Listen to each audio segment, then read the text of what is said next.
Hello दोस्तों, नमस्कार। एक बार फिर से आप सभी का बहुत बहुत स्वागत है आपके अपने परिवार मैथ्स वाटिका में। दोस्तों, मैं हूं रुपेश यादव और इस वीडियो में हम लोग मेंसुरेशन के 10 वैसे क्वेश्चन को देखेंगे जो रेलवे एग्जाम में नियमित रूप से पूछे जाते हैं। इससे पहले हमने इसके पार्ट 1 को अपलोड किया था, जिसका लिंक आपको इस वीडियो के डिस्क्रिप्शन में मिल जाएगा। इसके अलावा प्ले स्टोर से मैथ्स वाटिका एप्लीकेशन को डाउनलोड करके हमारे साथ पेड बैच में भी जुड़ सकते हैं। वहाँ पे आपको 350 रुपये में कंप्लीट मैथमेटिक्स और 350 में कंप्लीट रीजनिंग कराया जाएगा। तो आइए शुरू करते हैं आज के क्लास को। देखिएगा, यहाँ पे पहला क्वेश्चन आपके सामने है। केवल वही क्वेश्चन आपको यहाँ पे कराया जाएगा जो एग्जाम के लिए बहुत ही ज़्यादा इम्पॉर्टेंट है। समचतुर्भुज से रिलेटेड आज हम लोग 2-3 क्वेश्चन करेंगे। देखिएगा, बोला क्या है, एक समचतुर्भुज यानी कि रोम्बस का क्षेत्रफल 216 वर्ग मीटर है और इसके एक विकर्ण की लंबाई 24 है, तो समचतुर्भुज के प्रत्येक भुजा की लंबाई क्या होगी। देखिए, यहाँ से क्वेश्चन आपके एग्जाम में आता ही आता है, तो ध्यान से इस पूरे कॉन्सेप्ट को समझिएगा। समचतुर्भुज हम लोग बोलते किसको है? समचतुर्भुज जिसके चारों भुजाओं का लंबाई आपस में समान होगा वह समचतुर्भुज कहलाएगा। लेकिन समचतुर्भुज और वर्ग में एक डिफरेंस होता है। समानता तो यही होता है कि वर्ग का भी चारों भुजा समान होता है और समचतुर्भुज का भी चारों भुजा समान होता है। डिफरेंस यह होता है कि वर्ग का चारों कोण भी समान होता है, यानी प्रत्येक कोण का माप 90 डिग्री होता है, जबकि समचतुर्भुज के प्रत्येक कोण का मान आपका क्या होता है? डिफरेंट होता है। ठीक है, चलिए, तो समचतुर्भुज के प्रत्येक भुजा का माप क्या होगा? आपस में समान होगा। अब आगे देखिए, इसका जो विकर्ण होगा, यहाँ पे देखिएगा, यह पहला विकर्ण हो गया और यह दूसरा विकर्ण हो गया। विकर्ण को हम लोग D1 D2 से दर्शाएंगे। पहले विकर्ण को D1, दूसरे विकर्ण को D2 से। D से इसलिए दर्शाते हैं क्योंकि D फॉर होता है डायगोनल, जिसका हिंदी होता है विकर्ण। और समचतुर्भुज का जो क्षेत्रफल होता है वह होता है आपका 1/2 गुने पहला विकर्ण गुने दूसरा विकर्ण, यानी कि डायगोनल की मदद से ही हम लोग समचतुर्भुज के क्षेत्रफल को निकालते हैं। ठीक है, 1/2 गुने पहला विकर्ण गुने दूसरा विकर्ण, यह क्या होता है? यह होता है आपका समचतुर्भुज का क्षेत्रफल। अब ध्यान से कॉन्सेप्ट यहाँ पे समझिएगा। इस क्वेश्चन में क्या दे रखा है? इस समचतुर्भुज का क्षेत्रफल दे रखा है 216 वर्ग मीटर। इसके अलावा एक विकर्ण का लंबाई दे रखा है 24 मीटर। तो पहले हम क्या करेंगे? क्षेत्रफल और एक विकर्ण की मदद से दूसरे विकर्ण का लंबाई निकालेंगे। तो क्षेत्रफल कितना होता है? 1/2 गुने पहला विकर्ण, तो एक विकर्ण का लंबाई यहाँ पे दे रखा है 24, दूसरे विकर्ण का लंबाई हम मान लिए x। यही क्या होगा? यही होगा इस समचतुर्भुज का क्षेत्रफल। जबकि क्षेत्रफल दे कितना रखा है? 216, तो बराबर में हम लिखेंगे 216। अब इसको अगर सोल्व करते हैं तो यहाँ से x का वैल्यू आएगा। x क्या माने थे? दूसरे विकर्ण की लंबाई। सोल्व करिए, 2 से काटिए, यहाँ पे कितना हो जाएगा? 12। 12 इधर गुना में है, इधर आएगा तो भाग में। 12 से काटिए, 12 एकम 12, 12 9 बचेगा, 12 8 96। तो x का वैल्यू आ गया है 18, यानी दूसरे विकर्ण का लंबाई आपका हो गया 18। अब दोनों विकर्ण का लंबाई पता चल गया है। अब ध्यान से एक कॉन्सेप्ट समझिएगा। यहाँ पे एक विकर्ण कितना दे रखा था? 24, दूसरे विकर्ण का लंबाई हम लोग 18 निकाल लिए हैं। अब समचतुर्भुज में क्या होता है कि यह जो दोनों विकर्ण होता है वह एक दूसरे को 90 डिग्री पे काटता है, यानी एक दूसरे को इस पॉइंट पे काटा है, तो यहाँ पे कितने डिग्री का कोण बनेगा? 90 डिग्री का चारों तरफ से। यहाँ भी इस तरफ भी 90 डिग्री का कोण, यहाँ भी 90 डिग्री का कोण, यहाँ भी 90 डिग्री का कोण। ठीक है, चलिए कोई एक तरफ हम लोग लेते हैं। पहली चीज कि समचतुर्भुज के विकर्ण एक दूसरे को काटता है कितना डिग्री पे? 90 डिग्री पे, यानी कि समकोण पे। दूसरी चीज कि यह एक दूसरे को समद्विभाजित करता है, यानी 2 बराबर भाग में। यह पूरा का लंबाई जितना होगा, आधा उसका आधा यहाँ तक का लंबाई होगा, यानी विकर्ण क्या हो जाता है? समद्विभाजित हो जाता है। जैसे देखिए, एक विकर्ण का लंबाई कितना दे रखा था? 24, तो इसका आधा कितना होगा? 12 हो जाएगा। दूसरा विकर्ण कितना निकाले थे? 18, तो आधा कितना हो जाएगा? 9 हो जाएगा। अब आगे देखिए, अब यहाँ पे जो राइट एंगल ट्रायंगल बना है, इस पार्ट को केवल आप देखिए, केवल इस पार्ट को देखिए, बाकी किसी पार्ट को आपको देखने की आवश्यकता नहीं है। यहाँ 90 डिग्री, तो किसी भी त्रिभुज का अगर कोई एक कोण 90 डिग्री होता है तो वह समकोण त्रिभुज कहलाता है। और समकोण त्रिभुज में 90 डिग्री के सामने वाली भुजा क्या कहलाता है? कर्ण। तो यह हो गया इस त्रिभुज के हिसाब से कर्ण, यह हो गया लंब, और यह क्या है? आधार। तो कर्ण निकालने के लिए हम लोग क्या करते हैं? कर्ण निकालने के लिए हम लोग करते हैं रूट अंडर लंब का स्क्वायर जो और आधार का स्क्वायर। तो लंब कितना है? 12, तो हम करेंगे 12 का स्क्वायर, और आधार कितना है? 9, तो 9 का स्क्वायर। 12 का स्क्वायर कितना? 144। 9 का स्क्वायर 81। 144 में 81 ऐड करेंगे 225। 225 का वर्गमूल हो जाएगा 15।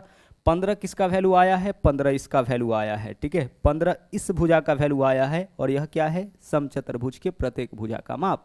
तो समचतुर्भुज के प्रत्येक भुजा का माप ही हमें इस क्वेश्चन में बताना था। इसका वैल्यू कितना आपका हो जाएगा, इसका वैल्यू आपका हो जाएगा 15, ठीक है। तो कॉन्सेप्ट जो यहाँ पे आपको समझना है वो यह समझना है कि पहले विकर्ण का जो आधा होगा वह क्या होगा, लंब, लंब या आधार कुछ भी। दूसरे विकर्ण का जो आधा होगा वह क्या होगा, आधार, ठीक है। और जो भुजा होगा वह क्या होगा, कर्ण हो जाएगा। तो इसके विकर्ण में और भुजा में रिलेशन क्या होगा, तो इसके विकर्ण और भुजा में रिलेशन होगा कि भुजा का जो स्क्वायर होगा यानी कि कर्ण का जो स्क्वायर होगा वह पहले विकर्ण यानी कि लंब के पहले विकर्ण के आधे का स्क्वायर प्लस दूसरे विकर्ण के आधे के स्क्वायर के बराबर होगा, ठीक है। तो इसके मदद से हम लोग क्या करेंगे कि अगर क्वेश्चन में दोनों विकर्ण का लंबाई दे रखा होगा तो भुजा का माप निकाल लेंगे, या फिर एक विकर्ण एक भुजा का माप दे रखा होगा तो इसके मदद से हम लोग क्या करेंगे, दूसरा विकर्ण निकाल लेंगे, ठीक है। चलिए अब हम लोग चलते हैं अगले क्वेश्चन में। अगला क्वेश्चन देखिएगा यहाँ पे क्या है। दूसरा क्वेश्चन है, बोला है कि एक समचतुर्भुज का विकर्ण 12 और 16 है, तो समचतुर्भुज के सभी भुजाओं के मध्य बिंदु को मिलाने से बनी आकृति का क्षेत्रफल क्या होगा। देखिए समचतुर्भुज के विकर्ण, एक विकर्ण है 12, दूसरा विकर्ण है 16, तो इससे इस समचतुर्भुज का क्षेत्रफल निकल जाएगा। कितना होगा, 1/2 गुने पहला विकर्ण गुने दूसरा विकर्ण। इससे क्या निकलेगा, इस समचतुर्भुज का क्षेत्रफल। निकालिए जरा सा कितना होगा, 2 से काटिए, यहाँ पे 6 हो जाएगा, 16 गुने 6 96, पूरे समचतुर्भुज का क्षेत्रफल निकल गया। अब क्वेश्चन में क्या बोला है कि अगर उस समचतुर्भुज के सभी भुजाओं के मध्य बिंदुओं को मिलाया जाए तब जो आकृति बनेगा उसका क्षेत्रफल क्या होगा। तो ध्यान रखिएगा, किसी भी समचतुर्भुज के प्रत्येक भुजाओं के मध्य बिंदुओं को अगर हम मिलाते हैं तो मिलाने पर जो आकृति बनेगा वह भी क्या होगा, वह भी आपका एक समचतुर्भुज होगा, और इस समचतुर्भुज का जो क्षेत्रफल होगा वह इस पूरे समचतुर्भुज के क्षेत्रफल के आधे के बराबर होगा। तो जो बड़ा वाला समचतुर्भुज है उसका क्षेत्रफल कितना आया है, 96। तो मध्य बिंदुओं को मिलाने पर जो समचतुर्भुज बनेगा उसका क्षेत्रफल इसका आधा होगा, तो 96 का आधा कितना हो जाएगा, 96 का आधा आपका हो जाएगा 48। समचतुर्भुज का क्षेत्रफल 1/2 गुने पहला विकर्ण गुने दूसरा विकर्ण, और इस समचतुर्भुज के तीनों भुजाओं के मध्य बिंदु को मिलाने पर जो आपका समचतुर्भुज बनेगा उसका क्षेत्रफल इसके आधे के बराबर। अगला क्वेश्चन देखिएगा क्या है।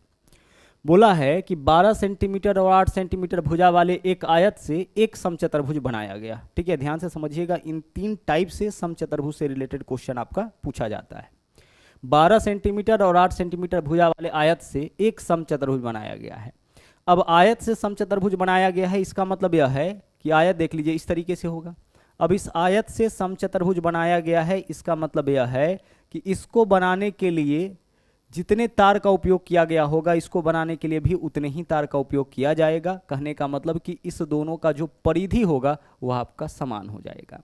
जब भी किसी एक आकृति को खोल करके दूसरी आकृति में बदला जाता है उस केस में उसका जो परिधि होता है वह समान होता है।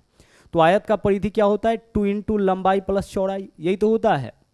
और समचतुर्भुज का परिमिति क्या होता है, 4a होता है, क्योंकि प्रत्येक भुजा का माप बराबर। तो अगर हम यहाँ से आयत की परिमिति निकालते हैं तो आयत का परिमिति क्या होगा, 2 इंटू लंबाई प्लस चौड़ाई। तो लंबाई कितना है 12 और चौड़ाई कितना है 8, यह होगा आयत का परिमिति। और आयत का परिमिति जो है वह समचतुर्भुज के परिमिति के बराबर यानी 4a के बराबर। इसको सोल्व करिए, 12 और 8 20 दूना 40, 40 में 4 से भाग करेंगे, a का वैल्यू कितना आ जाएगा, 10 आ जाएगा। देखिए 12 और 8 20, 20 दूना 40, 40 में 4 से भाग करेंगे कितना आएगा, 10। तो a का वैल्यू 10 आया, a का वैल्यू 10 आया, मतलब समचतुर्भुज के प्रत्येक भुजा का माप कितना, 10। अब आइए क्वेश्चन क्या बोला है। अब जिसकी परिधि आयत की परिधि के समान था, ठीक है, समचतुर्भुज का जो परिधि है वो आयत की परिधि के समान दे भी रखा था। अब इसके एक कोण का माप 120 डिग्री, जो समचतुर्भुज है उसके एक कोण का माप कितना दिया है, यहाँ पे एक कोण का माप आपका दे रखा है 120 डिग्री। अब ध्यान से समझिएगा, 120 डिग्री वाला कौन सा कोण होगा, इस वाले कोण के माप को देखिए, ज़्यादा बड़ा है तो यह कोण आपका 120 डिग्री हो जाएगा। अब एक चीज़ ध्यान रखिएगा कि समचतुर्भुज का, ठीक है, या समानांतर चतुर्भुज के आसन्न कोण का योग 180 डिग्री होता है, यानी दो समीप के कोण का योग 180 डिग्री। तो यह अगर 120 है तो इस वाले कोण का माप कितना होगा, पक्का 60 डिग्री होगा। अब यह 60 डिग्री है तो यह कितना होगा 120, और यह 120 है तो यह कितना होगा, जैसे यहाँ पे 60 है तो यह आपका पक्का 120 होगा, और यह 120 है तो यह कितना होगा 60 होगा। किन्हीं दो पड़ोस के कोण को जोड़ के देख लीजिए, 180 हो जाएगा। 120 और 60 180, 120 और 60 180, 120 और 60 180, यानी समचतुर्भुज के या समानांतर चतुर्भुज के पड़ोसी कोण का योग कितना होता है 180। तो यहां से हमें क्या समझना है कि एक कोण आपका कितना दे रखा था, एक कोण दे रखा था 120, तो यहाँ वाले कोण का माप कितना होगा 60 डिग्री। अब अगर यहाँ से सीधे लंब डाल देते हैं, लंब डाल देते हैं, लंब मतलब क्या होता है ऊंचाई, और अगर इस लंब का लंबाई निकाल लेते हैं तो किसी भी समानांतर चतुर्भुज का क्षेत्रफल, समचतुर्भुज भी समानांतर चतुर्भुज के अंदर ही आता है। समानांतर चतुर्भुज वैसे सारे चतुर्भुज को बोलेंगे जिसके आमने सामने की भुजाएं जो है वह समानांतर है, यानी जिनके बीच का दूरी कहीं से भी समान है। और समानांतर चतुर्भुज का क्षेत्रफल होता है आधार गुने ऊंचाई। तो इस भुजा पे लंब डाला गया है तो यह क्या हो जाएगा आधार। जिस भुजा पे लंब डाला जाता है वह अपने आप आधार हो जाता है, और जो लंब का लंबाई होता है वह क्या हो जाता है ऊंचाई। तो इस भुजा का माप तो पहले से पता है, प्रत्येक भुजा का माप कितना आया है 10 आया है। अगर हम इसका माप निकाल लेते हैं तो हम आधार गुने ऊंचाई करके इस पूरे समचतुर्भुज का क्षेत्रफल निकाल लेंगे। तो इसका माप निकालने के लिए हम यहाँ पे फॉर्मूला यूज करेंगे, साइन थीटा का वैल्यू कितना है 60 डिग्री। तो साइन थीटा बराबर क्या होता है लंब बट्टा आधार। तो थीटा यहाँ पे लिया है तो लंब कितना हो जाएगा x, इसके सामने वाला जो भुजा होगा वही लंब होगा, बट्टा आधार, आधार सॉरी लंब बट्टा कर्ण, कर्ण कितना होगा 10, प्रत्येक भुजा का माप 10 है ना, तो कर्ण भी कितना हो जाएगा 10 हो जाएगा। सोल्व करिए, साइन 60 का मान कितना होगा √3/2 होगा। √3/2 बराबर x बट्टा 10, नीचे से नीचे काटिए 2 पंचे 10, क्रॉस मल्टीप्लाई करिए 5√3, यही वैल्यू किसका होगा x का, और x क्या है इस समचतुर्भुज का ऊंचाई। और समचतुर्भुज का क्षेत्रफल क्या होगा आधार गुने ऊंचाई। तो आधार कितना है 10 और ऊंचाई कितना निकाले हैं x का वैल्यू 5√3, तो 10 गुना 5√3 यानी कि 50√3, यही आपका इस समचतुर्भुज का क्या होगा क्षेत्रफल हो जाएगा। ठीक है, फिर से कॉन्सेप्ट समझिए। बोला क्या था कि 12 सेंटीमीटर और 8 सेंटीमीटर भुजा वाले आयत से एक समचतुर्भुज बनाया गया है जिसका परिधि आयत के परिधि के समान। तो आयत का परिधि लंबाई चौड़ाई दे रखा है, परिधि इतना होगा, जबकि आयत का जो परिधि है वह समचतुर्भुज के परिधि के बराबर है। तो यहाँ से समचतुर्भुज के प्रत्येक भुजा का माप निकला, चारों भुजा का माप, प्रत्येक भुजा तो बराबर ही होता है। अब एक कोण 120 है तो यहाँ वाला कोण कितना होगा 60 डिग्री। यहाँ पे हम लोग साइन 60 का उपयोग किए, साइन थीटा बराबर क्या होता है लंब बट्टा कर्ण, लंब कितना x, कर्ण कितना यही, यहाँ आपका लंब डाले थे ना यहाँ पे 90 डिग्री, इसके सामने वाला भुजा कर्ण हो जाए, तो लंब बट्टा कर्ण, तो लंब कितना x, कर्ण 10, यहाँ से आपका x का वैल्यू आया, x क्या है इस पे डाला गया लंब, जिस भुजा पे लंब डाला जाता है वो आधार हो जाता है। तो आधार गुने ऊंचाई से इसका हम लोग क्षेत्रफल निकाल लिए। 1/2 गुने आधार गुने ऊंचाई होता है त्रिभुज का, जबकि चतुर्भुज का होता है आधार गुने ऊंचाई। ठीक है, समानांतर चतुर्भुज का भी क्षेत्रफल आधार गुने ऊंचाई, सम चतुर्भुज का भी क्षेत्रफल हम लोग आधार गुने ऊंचाई से निकाल सकते हैं, तब जब आधार और ऊंचाई पता होगा। ठीक है, क्वेश्चन में या तो डायरेक्टली आधार और ऊंचाई दे रखा हो, या फिर अगर किसी भुजा पे हम लोग लंब डालते हैं तो जिस भुजा पे लंब डालेंगे वह अपने आप क्या बन जाता है आधार। अगला देखिए, एक असमानांतर चतुर्भुज का मतलब होता है समलंब चतुर्भुज। ठीक है, असमानांतर चतुर्भुज का मतलब क्या होगा समलंब चतुर्भुज। इसके दो समानांतर भुजाओं के बीच की दूरी ज्ञात करिए। जैसे देख लीजिए यहाँ पे हम बना लेते हैं एक असमानांतर चतुर्भुज यानी कि समलंब चतुर्भुज। ठीक है, अब देखिए जो समलंब चतुर्भुज होता है उसका दो भुजा समानांतर होता है। जैसे इन दोनों भुजा को अगर देखिएगा तो समानांतर है, इन दोनों के बीच का दूरी कहीं भी बराबर है, जबकि इस दोनों भुजा के बीच का दूरी यहाँ पे कम है, नीचे बढ़ता गया है, मतलब दोनों भुजाओं के बीच की दूरी समान नहीं है। तो यह क्या होगा असमानांतर चतुर्भुज यानी कि समलंब चतुर्भुज। आगे बोला है यदि असमानांतर चतुर्भुज का क्षेत्रफल 150 वर्ग मीटर क्षेत्रफल दे रखा है और समानांतर भुजाओं की लंबाई 10 और 15, समानांतर भुजाओं की लंबाई 10 और 15, एक भुजा का लंबाई कितना 10 और एक का 15। आगे देखिए 10 और 15 मीटर है, हमें क्या बताना है एक समानांतर चतुर्भुज की असमानांतर चतुर्भुज की समानांतर भुजाओं के बीच की दूरी, समानांतर भुजाओं के बीच की दूरी यानी इसी का माप निकालना है। ठीक है, समानांतर भुजाओं के बीच की दूरी यानी इसी का माप निकालना है, और इसको हम लोग किससे डिनोट करते हैं h से डिनोट करते हैं। अब ध्यान से समझिएगा, समलंब चतुर्भुज का क्षेत्रफल क्या होता है 1/2 गुने समानांतर भुजाओं का योग गुना होता है ऊंचाई, यही होता है समलंब चतुर्भुज का क्षेत्रफल या असमानांतर चतुर्भुज का क्षेत्रफल। 1/2 गुने समानांतर भुजाओं का योग गुने ऊंचाई। निकालिए यहाँ पे 1/2 गुने समानांतर भुजाओं का योग कितना होगा, एक भुजा 10 है दूसरा भुजा 15, 10 और 15 हो जाएगा 25 गुना ऊंचाई, ऊंचाई कितना h है ना, यह हो जाएगा इसका क्षेत्रफल, जबकि क्षेत्रफल कितना है 150। सोल्व कर लीजिए आंसर आ जाएगा, 25 से काटिए 25 छक्के 150, h का वैल्यू कितना हो जाएगा, 2 इधर भाग में इधर आएगा तो गुना में 2 छक्के 12, h का वैल्यू 12 आया। h क्या है दोनों समानांतर भुजाओं के बीच की दूरी, लंबवत दूरी, इसी वजह से इसको हम लोग ऊंचाई से डिनोट किए हैं। आगे बढ़ते हैं अगले क्वेश्चन में। आइए यहाँ देखिएगा, क्वेश्चन है समानांतर चतुर्भुज की भुजाएं, समानांतर चतुर्भुज की भुजाएं 12 सेंटीमीटर और 7 सेंटीमीटर है और विकर्णों में से एक विकर्ण का लंबाई 25 है, तो इसका क्षेत्रफल क्या होगा। गौर से देखिएगा, बात यहाँ पे किसका हो रहा है, समानांतर चतुर्भुज का। ठीक है, यह आपका कोई समानांतर चतुर्भुज है। अब इसके भुजा का माप दे रखा है 12 और 17, तो बड़ा वाला भुजा 17 होगा, छोटा वाला भुजा क्या होगा 12। एक विकर्ण का लंबाई 25, चलिए इस वाले विकर्ण को हम मान लेते हैं कितना 25, इसका माप दे रखा है 25। हमें क्या बताना है इस क्वेश्चन में, हमें बताना है इस पूरे समानांतर चतुर्भुज का क्षेत्रफल। ध्यान से समझिएगा कॉन्सेप्ट। देखिए इस भुजा का माप 12 है ना, तो 12 को हम यहाँ भी तो लिख सकते हैं। ठीक है, यह 12 है, यह भी 12, यह 17 है, यह भी 17 होगा। एक विकर्ण का लंबाई 25, दूसरे विकर्ण का लंबाई यहाँ पे हमें नहीं पता है। समानांतर चतुर्भुज में क्या होता है कि जैसे ही कोई एक विकर्ण खींचते हैं तो यह दो समान क्षेत्रफल वाले त्रिभुज में बढ़ जाता है। तो अगर हम इस त्रिभुज का क्षेत्रफल निकाल ले और इसी को दोगुना कर दे तो इससे क्या निकलेगा, समानांतर चतुर्भुज का क्षेत्रफल। तो आइए हम इस त्रिभुज का क्षेत्रफल निकालते हैं जिसके एक भुजा का लंबाई 12, दूसरे भुजा का लंबाई 25 और तीसरे भुजा का लंबाई 17 है। तो जब त्रिभुज के तीनों भुजा का लंबाई पता होता है तो हम लोग हीरोज फॉर्मूला लगाते हैं। तो सबसे पहले एस का वैल्यू निकालिए, तीनों भुजाओं के योग का आधा, तो 25 + 17 कितना हो जाएगा 42 और 12 54/2 कितना होगा 27। तो एस का वैल्यू आपका आ गया 27। एस क्या होता है, सेमी पेरीमीटर यानी कि परिमाप का आधा। तो तीनों भुजा पता है, देख लीजिए 1 2 3, इस त्रिभुज को देखिए तीनों भुजा का लंबाई पता है, तो तीनों को जोड़ करके 2 से भाग करेंगे, अर्ध परिमाप। अब हीरोज फॉर्मूला लगाइए क्षेत्रफल निकालने के लिए, √अंडर s, तो s के जगह कितना लिखेंगे 27 इंटू s माइनस a, तो 27 में से 25 माइनस करिए 2, इंटू s माइनस b, 27 में से 17 माइनस करिए 10, इंटू s माइनस c, 27 में से 12 माइनस करिए कितना होगा 15। ठीक है, चलिए अब आप इसको सोल्व करिए। 27 है ना, इस फॉर्म में तो अच्छा इसको सीधे गुना कर लेते हैं। 15 में 10 से गुना करेंगे 150 गुना 2 300 और 300 गुने 27 8100, पूरा का गुणनफल कितना होगा 8100। 8100 का वर्गमूल कितना 81 का वर्गमूल 9 और डबल जीरो है तो इसका वर्गमूल आपका 10। 90 90 क्या है, 90 है इस त्रिभुज का क्षेत्रफल, और अगर इस त्रिभुज का क्षेत्रफल 90 है तो इसी का 2 गुना यानी 180 वर्ग मीटर क्या होगा 180 वर्ग मीटर होगा इस पूरे समानांतर चतुर्भुज का क्षेत्रफल। ठीक है, चलिए बढ़ते हैं अगले क्वेश्चन में। अगला क्वेश्चन देखिएगा क्या है, बोला है 44 सेंटीमीटर आधार और 22 सेंटीमीटर ऊंचाई वाले समचतुर्भुज का क्षेत्रफल। समानांतर चतुर्भुज, तो आधार दे रखा है, ऊंचाई दे रखा है, तो केवल हम क्या करेंगे आधार गुने ऊंचाई। तो 44 गुने 22 करिए, 22 चौके 88, 8 हासिल हो गया यहाँ पे 8, और 22 चौके 88 और 8 96 यानी कि 968। विकल्प डी आपका इस क्वेश्चन का सही आंसर हो जाएगा, गुना चेक कर लीजिएगा। ठीक है, आधार गुने कितना करेंगे ऊंचाई, समानांतर चतुर्भुज का आधार भी पता है ऊंचाई भी पता है, तो आधार गुने करेंगे ऊंचाई।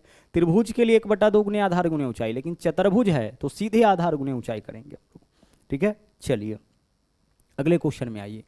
बोला है त्रिकोण के भुज क्रमशः 16, 12 और 20 मीटर है, इसके सबसे लंबे भुज की लंबाई ज्ञात करिए। अच्छा 16, 12, 20 से यह पता लगता है ना कि यह समकोण त्रिभुज है।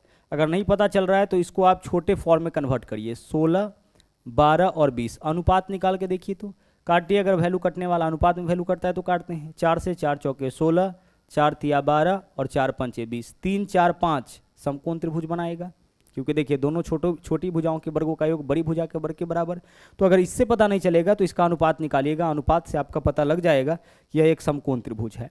अब इस समकोण त्रिभुज में क्या बताना है, सबसे लंबे भुज। सबसे लंबे भुज का मतलब होता है सबसे बड़े भुजा पर डाले गए लंब की लंबाई। जैसे समकोण त्रिभुज है, एक भुजा का माप कितना दे रखा है 16, दूसरे भुजा का माप 12 और सबसे बड़ी भुजा ही कर्ण होगा, इसका माप कितना दिया है 20 दिया है। अब इस पे लंब डालिए, लंब हमेशा कहाँ से डालते हैं शीर्ष से, तो सबसे लंबे भुज यानी सबसे बड़ी भुजा पर डाले गए लंब की लंबाई बताना है। तो किसी भी समकोण त्रिभुज में कर्ण पर डाले गए लंब की लंबाई होता है लंब गुने आधार बट्टा कर्ण।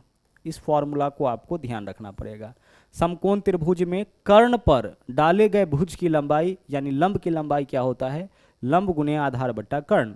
तो लंब कितना है 16, आधार कितना है 12 और बट्टा में कर्ण कितना है 20। सोल्व करिए, आंसर आपका आ जाएगा।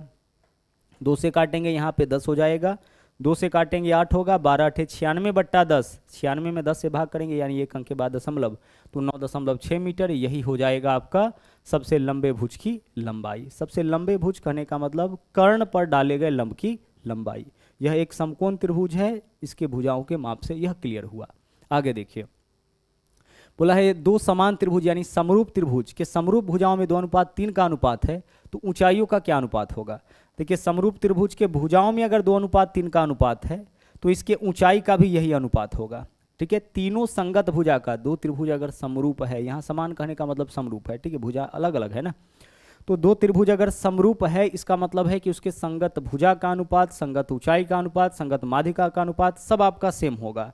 लेकिन अगर संगत क्षेत्रफल का अनुपात पूछा जाए तो इसका हम स्क्वायर करेंगे, 2 का स्क्वायर 4, 3 का स्क्वायर 9, यह होगा इसके संगत क्षेत्रफल का अनुपात। क्षेत्रफल को छोड़ करके बाकी सभी का अनुपात आपका क्या रहेगा, सेम ही रहेगा। तो पूछा है उसके संगत ऊंचाई का अनुपात, तो जो भुजा का अनुपात होगा वही इसके ऊंचाई का अनुपात होगा। आगे बढ़ते हैं, अगला क्वेश्चन देखिए, बोला है यदि किसी त्रिभुज का परिमाप 28 है तो इसके अंतःवृत्त की त्रिज्या। देखिए, अगर हम चले किसी भी त्रिभुज में तो अंतःवृत्त और बाह्यवृत्त इसको समझ लीजिए। जैसे त्रिभुज है आपका कोई, इसके भीतर में अगर कोई वृत्त बनाएंगे तो यह कहलाएगा अंतःवृत्त, और अगर किसी त्रिभुज के बाहर में कोई वृत्त बनाएंगे तो यह कहलाएगा परिवृत्त। परिवृत्त की त्रिज्या ज़्यादा होगा तो इसको हम लोग कैपिटल आर से डिनोट करेंगे, और अंतःवृत्त की त्रिज्या कम होगा तो इसको हम लोग स्मॉल आर से डिनोट करेंगे। ठीक है, अब इस कॉन्सेप्ट पे आते हैं। अगर हम लोग बात करें किसी भी त्रिभुज के अंतःवृत्त की त्रिज्या जो होता है वह होता है delta by S. Delta by S कहने का मतलब, ध्यान से समझिएगा, डेल्टा बाई एस कहने का मतलब है कि त्रिभुज के क्षेत्रफल में अगर उसके अर्ध परिमाप से भाग करिएगा तो इससे अंतःवृत्त की त्रिज्या निकल जाएगा। दूसरा, किसी भी त्रिभुज के बाह्यवृत्त की त्रिज्या होता है ABC यानी तीनों भुजाओं के गुणनफल बट्टा 4 गुने डेल्टा। डेल्टा कहने का मतलब उस त्रिभुज का क्षेत्रफल, यानी त्रिभुज के तीनों भुजाओं के गुणनफल में उसके क्षेत्रफल के 4 गुने से भाग करिएगा तो उस त्रिभुज के बाहर बनने वाले वृत्त की त्रिज्या निकल जाएगा, और अगर उसके क्षेत्रफल में अर्ध परिमाप से भाग करिएगा तो उस त्रिभुज के भीतर बनने वाले वृत्त की त्रिज्या निकल जाएगा। यह है कॉमन, किसी भी ट्रायंगल के ऊपर यह फॉर्मूला लागू होता है। लेकिन अगर हम बात करें समकोण त्रिभुज का, ध्यान रखिएगा यहां से भी क्वेश्चन बहुत ज्यादा आता है। अगर हम बात करें किसका, समकोण त्रिभुज का, तो समकोण त्रिभुज के अंतःवृत्त की जो त्रिज्या होता है, ठीक है, स्मॉल आर का जो वैल्यू होगा वह आपका होगा लंब प्लस आधार माइनस कर्ण बट्टा 2। बहुत ज्यादा इसका यूज है, P plus B minus H बट्टा 2, और बाहर वाले वृत्त का जो त्रिज्या होगा वो होता है केवल H/2, ठीक है, कर्ण का केवल आधा। यहाँ पे देखिए दोनों छोटी भुजाओं के योग माइनस सबसे बड़ी भुजा बट्टा 2, इससे क्या निकलेगा, समकोण त्रिभुज के भीतर में अगर कोई वृत्त बना है तो उसका त्रिज्या, और अगर किसी समकोण त्रिभुज के बाहर में कोई वृत्त बना है तो उसका त्रिज्या क्या होगा, H/2 हो जाएगा, यानी कर्ण का आधा। और एक चीज और आपको याद रखना पड़ेगा इसमें, समबाहु त्रिभुज, अगर समबाहु त्रिभुज के भीतर बने वृत्त की त्रिज्या आपको निकालना पड़ जाए तो यह आपका होता है A/, यानी समबाहु त्रिभुज के भुजा में केवल 2√3 से भाग करिए, और समबाहु त्रिभुज के बाहर बने वृत्त की त्रिज्या होता है आपका A/√3। बस इतना आपको ध्यान रखना पड़ेगा, और यहाँ से क्वेश्चन आपका हमेशा पूछा जाता है। अंतःवृत्त और बाह्यवृत्त की त्रिज्या से रिलेटेड क्वेश्चन आपका इन तीनों जगह से पूछा जाएगा। यह कॉमन है, किसी भी ट्रायंगल पे लागू होगा, ठीक है, जहाँ पे क्षेत्रफल पता हो या फिर जहाँ आप क्षेत्रफल निकाल सकते हैं। तो क्षेत्रफल में अर्ध परिमाप से भाग करने पर अंतःवृत्त की त्रिज्या, या तीनों भुजाओं के गुणनफल में क्षेत्रफल के 4 गुना से भाग करने पर बाह्यवृत्त की त्रिज्या। बात अगर समकोण का होगा तो अंतःवृत्त की त्रिज्या लंब प्लस आधार माइनस कर्ण बट्टा 2 और बाहर वाला कर्ण बट्टा 2। और बात अगर समबाहु त्रिभुज की होगी तो अंतःवृत्त की त्रिज्या A/2√3 और बाहर वाला का A/√3। अच्छा, यहाँ पे एक रिलेशन भी है, केवल समबाहु त्रिभुज में अंदर वाला वृत्त का जो त्रिज्या होगा उसका 2 गुना बाहर वाले वृत्त का त्रिज्या। तो कभी कभी अंदर वाला वृत्त का त्रिज्या देकर के बाहर वाला पूछता है तो सीधे 2 गुना कर देंगे, या बाहर वाला देकर के अंदर वाला पूछेगा तो सीधे आधा कर लेंगे। यह कहाँ होगा, समबाहु त्रिभुज में। अब यहाँ पे देखिए, यदि किसी त्रिभुज, अब किसी त्रिभुज बोला है मतलब हम समकोण में नहीं जा सकते, हम समबाहु में नहीं जा सकते, हमें इस पे आना पड़ेगा, इस फॉर्मूला का यूज करना पड़ेगा। परिमाप 28 है, अच्छा परिमाप 28 है तो इसका वैल्यू कितना होगा, 14। परिमाप का मतलब होता है आपका पेरीमीटर, और इसका मतलब क्या होता है, परिमाप का आधा, यानी कि 28 का आधा 14। और क्या बोला है, अंतः त्रिज्या 3.5, यानी स्मॉल आर का वैल्यू कितना है, 3.5। हमें क्या बताना है इस क्वेश्चन में, इसका क्षेत्रफल यानी कि डेल्टा का वैल्यू। लगा दीजिए इस फॉर्मूला को, आर बराबर, तो आर के जगह 3.5 बराबर डेल्टा, डेल्टा यानी कि इसका क्षेत्रफल निकालना है, बट्टा एस का वैल्यू कितना है 14। गुना करिए 14 पंचे क्रॉस मल्टीप्लाई, 14 पंचे 70, 0 दशमलव है तो दशमलव, और 14 तिया 42 और 7 कितना हो जाएगा 49। 49 किसका वैल्यू आया डेल्टा का, डेल्टा का मतलब इस त्रिभुज का क्षेत्रफल। तो इस त्रिभुज का क्षेत्रफल कितना हो जाएगा आपका 49 हो जाएगा। ठीक है, चलिए अब बढ़ेंगे हम लोग अगले क्वेश्चन में। अगला देखिए, बोला है एक समकोण त्रिभुज के दो छोटी भुजाओं की लंबाई 7 और 24 है, तो इसके परिवृत्त की त्रिज्या, परिवृत्त की त्रिज्या यानी कि कैपिटल आर का वैल्यू पूछा है, और कैपिटल आर का वैल्यू क्या होगा, यहाँ पे देखिए समकोण त्रिभुज है तो कर्ण का कितना होगा आधा। अब दो भुजा दे रखा है 7 और 24, तो 7 और 24 दो भुजा दे रखा है, तो तीसरा भुजा हम निकालेंगे तो कितना निकलेगा 25। अगर आपको ट्रिपलेट पता होगा तब तो आप सीधे बता सकते हैं कि 7 24 25 का ट्रिपलेट होता है, एक 7 है दूसरा 24 तो तीसरा 25 होगा। नहीं पता है तो आप क्या कर सकते हैं, रूट अंडर 7 का स्क्वायर प्लस 24 का स्क्वायर अंडर रूट करिए, दोनों 49 और 576 625, 625 का वर्गमूल कितना होगा 25, तो कर्ण 25 आ गया। तो हमें क्या करना है, सिर्फ कर्ण का आधा करना है, तो 25 का आधा कितना होगा 12.5, यानी विकल्प ए जो है वो आपका इस क्वेश्चन का सही आंसर हो जाएगा। इसी क्वेश्चन में अगर अंतःवृत्त की त्रिज्या पूछता तो क्या करते, लंब प्लस आधार और माइनस क्या करते, सबसे बड़ी भुजा कर्ण, और बट्टा में करते 2। 24 और 7 31 में से 25 माइनस करेंगे 6, 6 बट्टा 2 कितना हो जाएगा 3, यह हो जाएगा इसके अंतःवृत्त की त्रिज्या। तो अंतःवृत्त की त्रिज्या और बाह्यवृत्त की त्रिज्या, इससे रिलेटेड क्वेश्चन आपका एग्जाम में बार बार पूछा जाता है, तो इसको भी आप ध्यान रखिएगा। ठीक है, चलिए तो यह था आपका आज का आखिरी क्वेश्चन, आज के लिए इतना ही। और हाँ, अगर आप हमारे चैनल पर नए हैं तो इस चैनल को सब्सक्राइब जरूर करें, इसके अलावा लाइक और शेयर करते रहे। तो मिलते हैं अगले वीडियो में फिर से एक नए कॉन्सेप्ट के साथ। थैंक यू, जय हिंद।